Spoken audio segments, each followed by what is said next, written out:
All right, first and foremost, we'll give our praise to Yahweh, Hashem, Yahweh, Shah, Barakatam. And give a sincere greeting to all the brothers and sisters scattered across the four corners, teaching this truth with sincerity and charity. All right, I'm Brother Phineas. I want to give a short, quick breakdown on the parable of the vineyard with the barren fig tree. Right, that's in Luke chapter 13, verse 6. He spake also this parable. A certain man had a fig tree planted in his vineyard, and he came and sought fruit thereon, and found none. Then said he unto the dresser of his vineyard, Behold, these 3 years I come seeking fruit on this fig tree, and find none. Cut it down. Why cumbereth it the ground? And he answering said unto him, Lord, let it alone this year also, till I shall dig about it and dung it. And if it bear fruit, well, and if not, then thou shalt cast it, thou shalt cut it down. So you are that fig tree. We are those fig trees. We need to be bearing fruit, right?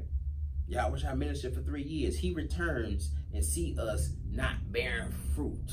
He's going to cast us into the lake of fire. He's going to hand us down and cast us into the lake of fire.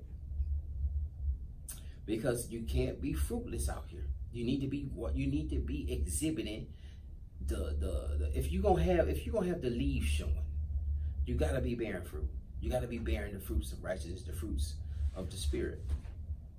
Right? You can't be showing your leaves, and you showing your leaves is you wearing fringes. Right? You battling Christians on Facebook. Right? You showing leaves is every holiday you putting the memes up battling the holiday, right? So you showing your fig leaves. So any fig tree that shows fig leaves supposed to be bearing fruit. Supposed to be bearing fruit. That's why Yahweh Shai in another parable, he cursed the fig tree and it withered because it wasn't bearing fruit. Because any tree that's showing its leaves, you know that summer is not. That thing's supposed to have some figs on it.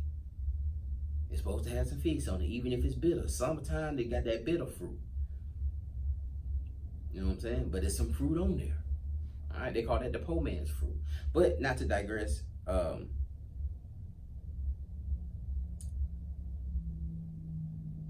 you had the vineyard. You had the dresser of the vineyard, right? You had the owner of the vineyard. His 3 years.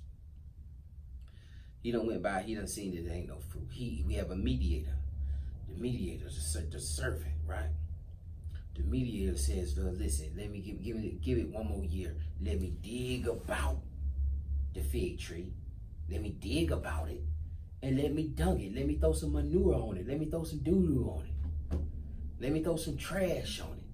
And I was talking to this Jamaican one time, and he was, you know what I'm saying, they was still living off the land and whatnot. And he was saying that you would take trash, you would take like old banana peels and rotten fruit, and that's how you would bring would actually bring the soil back to life, right? So he said, let me dig about it, right? Let me kill some things, man. Let me bring up some of your past. Let me dig up some of that bitterness that you holding on to. That's why you becoming stagnant.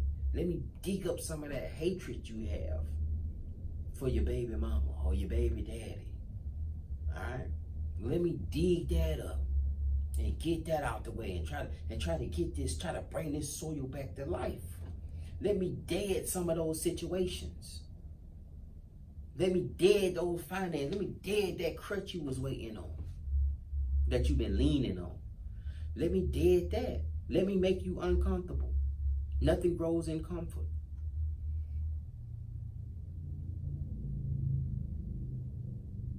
Let me also put the dung on it. Let me put the trash on it. See, a lot of times, and see what happens, man. See, all this is symbolic for, all this is an analogy for your trials and your tribulations, man. These obstacles, these mountains, you're supposed to have the faith. If you had the faith of a mustard seed to move. You ain't got the faith to move them, so you going around them. And that's why you becoming stagnant, because you just trying to continue to go around instead of going through. The only way free is through. The only way through the only way to get the breakthrough is to break through. That's it. You can't go around it, man. You can't go around bad credit. You gotta get it done. You gotta pay these folk, or you gotta pay some folk to fix the credit. You can't no way of getting around that. Stop trying to dodge, trying to work your way around problems. Trying to work your way around your bad relationships, those fornicating relationships. Stop trying to work your way around that, man. You gotta break through it. You gotta go through it. Either y'all gonna get married, or you not. Ain't no in between. Ain't no going around. And that's what's keeping us stagnant. Because we have these obstacles and we're not facing them. We have these problems, we have these situations, and we're not facing them. And so the Most High say, man, let me stir it up some more. You know what I'm saying? You already got some problems. Let me stir up some more problems. Let me get some more problems in there. And then let me throw some doodle on top of it. And see what he do.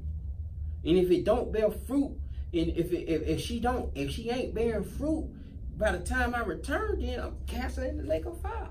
Cast him in the lake of fire. It's serious, man.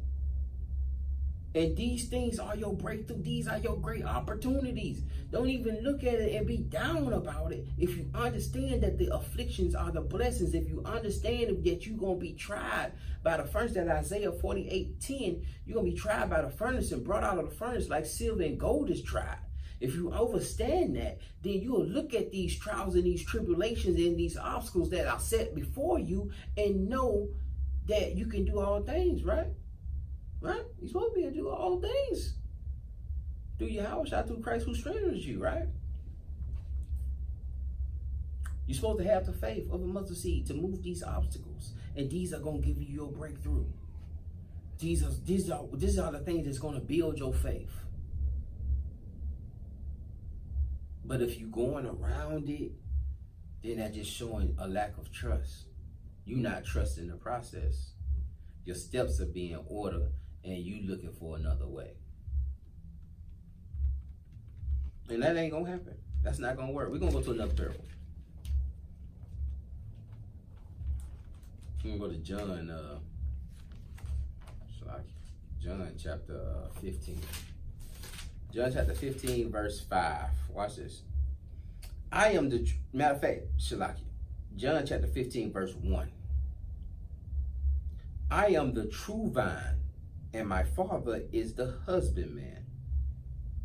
All right, my Father is the husbandman. He's the vine dresser. Every branch in me that beareth not fruit, he taketh away. And see, just like we just read the parable of the barren fruit, you had the owner of the vineyard, right? You had the owner, which is the Most High. Then you had the mediator, the servant, which is Yahweh. Then you the fruit. He tried to buy you some time, but Yahweh, he had to dig some stuff up. He had to throw some more stuff on top of you. You might have thought it was enough, but he had to throw some more on top of you because you ain't acting right, because you're trying to go another way. So he got to stop you from going that way. And show you, you can't go that way, and you can't go that way either. And you can't go that way either. You got to go through it. And you just making it harder and harder on yourself by running away from these obstacles. And I didn't stop calling them obstacles. Stop calling them obstacles. Stop calling them problems. Call them opportunities. Opportunities for breakthroughs. Opportunities to be recreated, to be redesigned, to be reused, to become new. Anyway. John chapter 15, verse 1. I am the true vine, and my Father is the husbandman. Every branch in me that beareth not fruit, he taketh away. And every branch that beareth fruit, he purgeth it, that it may bring forth fruit. He purgeth it, that it may bring forth more fruit. The reason you're going through the things that you're going through is because the Most High ain't done with you. The Most High still trying to use you so you can bring forth more fruit.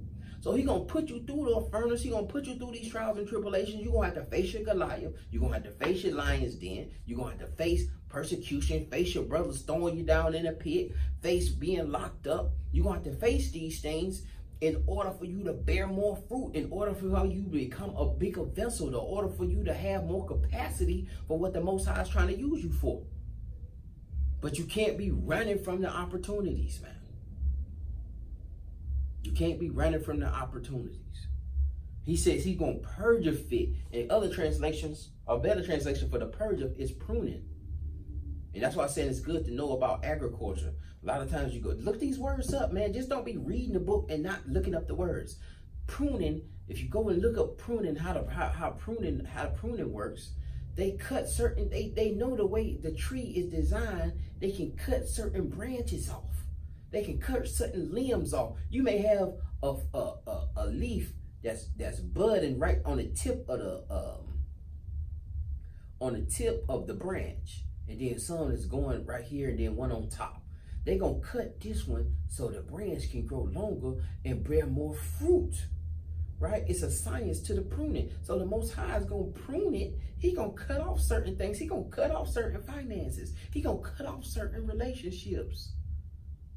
He gonna cut off certain people, man. He gonna cut off certain conversations, certain behaviors that you have in order for you to bear more fruit.